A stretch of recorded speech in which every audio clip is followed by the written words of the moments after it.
out there. Yeah, and that's probably the #1 way we get tree damage around here is that exact scene there. Now that storm is off to our north and east, and the outflow from it, the upper level part of it, is showing up on our camera here in South Charlotte. That storm is weakened quite a bit, but these downbursts, this is a typical time of year that we see these, because what happens is the hot, humid air gets picked up to an altitude where it's 25, 30, sometimes 40, 50 below zero, and that air gets cold, heavy, dense. It comes crashing back to the ground, and it hits the ground and spreads out in all directions. We call that a downburst. It hits quickly, and a lot of folks think it's a tornado, but honestly, this is just as bad because the winds can be up to 110 miles an hour sometimes.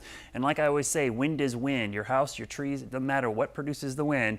If you get a strong enough wind, stuff is going to break or fall down. Now, we've had an outflow boundary. That rush of cool air from that downburst is pushing south. The winds behind that are maybe 25, 30 miles per hour, but it acts like a mini cool front, and that is likely going to kick off some additional thunderstorms, I think, here this evening before the sun goes down. You can see the skies are clear to the south, that it's hot and humid. So expect a pop-up storm here in the next hour or so. We've got about a 40% chance through about 10 o'clock. And then overnight, things will calm down. We'll fall back down into the 70s before we do it all again tomorrow. The big difference in the next couple of days, we've got a weak front coming in from the north that will allow for a better chance of afternoon storms. Today's chances were 20, 30%. You saw how isolated they were.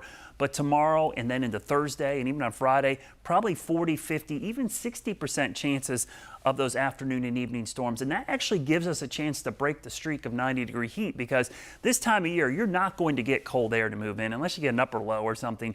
Really, what's going to cool you off is clouds and rain. And that's what's going to help the next couple of days if we see that really develop early in the day. Down in the tropics, this is our tropical disturbance moving off to the west. Very broad. The hurricane hunters were out there today. They did not find a close circulation, but because we want to issue watches and warnings ahead of time, a potential tropical cyclone is given this designation. It's potentially going to become a tropical depression or storm.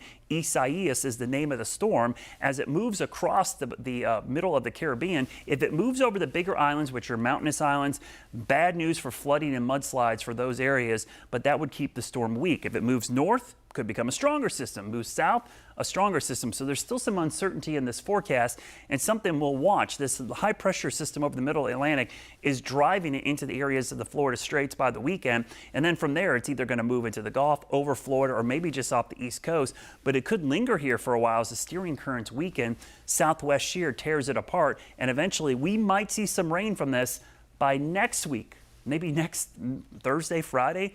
That's a possibility how long it could take to get here. So we'll be keeping an eye on it, but right now, no immediate threat for us. Low 70s tonight. Again, a pop-up storm will be around. Next couple of days, a broken record, low 90s with a 40 to 50% chance of late day and evening thunderstorms right into the upcoming weekend. We'll be right back.